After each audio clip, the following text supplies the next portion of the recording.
Sometimes the strongest warriors don't wear medals, they carry scars, silent burdens, and the weight of protecting others even when no one protects them. But what happens when a battle-weary soldier, a mother of 2 little girls, crosses paths with a man who knows what it means to lose everything, and refuses to let her walk alone? It was late evening at a dusty roadside diner, the kind where truckers came for hot coffee and locals for pie. The neon sign flickered faintly, buzzing like a tired heartbeat. Inside, the smell of fried food clung to the air, and the only sound was the faint hum of an old jukebox playing country tunes. At a corner booth sat a young soldier, her uniform wrinkled from long hours of travel. Across from her sat 2 identical little girls with messy blonde ponytails, their legs too short to reach the floor. They clutched coloring books and whispered quietly, trying not to disturb their exhausted mother. Her name was Staff Sergeant Emily Hayes, and her eyes told a story that no one dared ask about. The kind of story carved out of long deployments, long nights, and losses only a soldier knows. At the counter sat Jack Turner, a broad-shouldered man in his late 30s.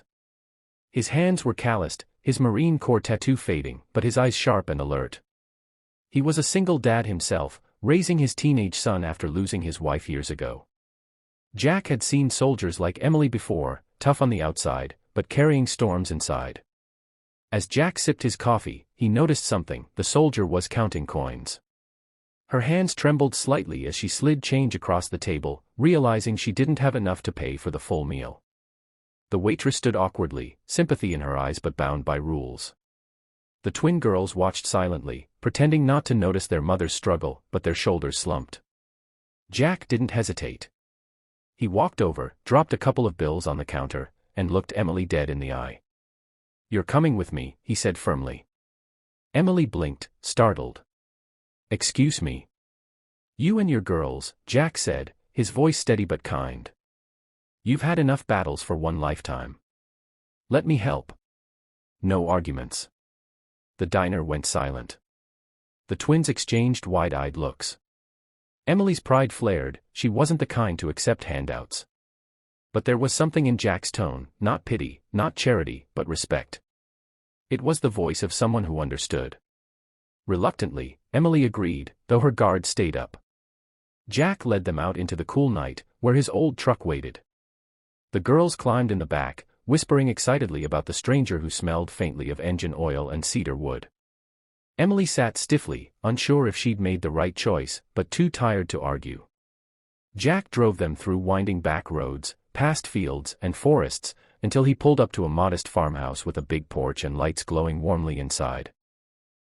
His teenage son, Ethan, came out to greet them, confusion on his face but kindness. They say healing begins when someone refuses to let you carry the weight alone. But for Emily, a soldier who only knew how to fight, and Jack, a Marine who only knew how to endure, trust was the hardest battle. And as the walls came down, they discovered that sometimes, family isn't given, it's chosen. The farmhouse smelled of fresh bread and coffee the next morning. Jack was already in the kitchen, flipping pancakes with a calmness that came only from years of practice. His son Ethan sat across the table, trying to make the twins laugh with silly faces. Emily stood at the doorway, her uniform jacket draped loosely over her shoulders. She had slept lightly, waking at every creak of the house, her military instincts refusing to rest. But when she saw her daughters giggling freely, the kind of laughter she hadn't heard in a long time, her heart softened just a little. Jack glanced at her and offered a plate. "Sit. Eat. You're safe here." Those words cracked something in Emily. She wanted to argue, to say she didn't need help, but the truth was she was tired, tired of proving her strength, tired of shielding her girls from everything. She sat down, and for the first time in a long while, let someone else take care of things. Days turned into weeks. Emily helped around the farm, her daughters chasing chickens with Ethan while Jack taught them how to ride bikes. Slowly, the walls she had built began to crumble. Jack never pried, never demanded explanations, but his steady presence spoke louder than words. One evening, as the sun dipped behind the horizon, Emily found herself sitting on the porch with Jack. She confessed the truth she had buried deep: her husband hadn't made it back from deployment. She had tried to hold everything together alone, but the weight had nearly crushed her. The girls deserved better, but she had nothing left to give. Jack listened in silence, his jaw tight, his own scars rising to the surface, He told her about his wife, how cancer had stolen her too soon, and how he had stumbled through fatherhood alone. He admitted the nights he wanted to give up, the guilt of not being enough, and the fear of failing his son. And in that exchange of vulnerability, something unspoken formed between them, a bond not of romance at first, but of understanding, of shared survival. As weeks passed, Emily found herself smiling again. Her daughters thrived, their laughter filling the farmhouse with a joy that had been missing. Ethan, once a quiet and withdrawn teen, grew protective of the twins, calling them his little sisters. And Jack, steady, dependable Jack, became the anchor she never knew she needed. The story didn't end in a fairy tale.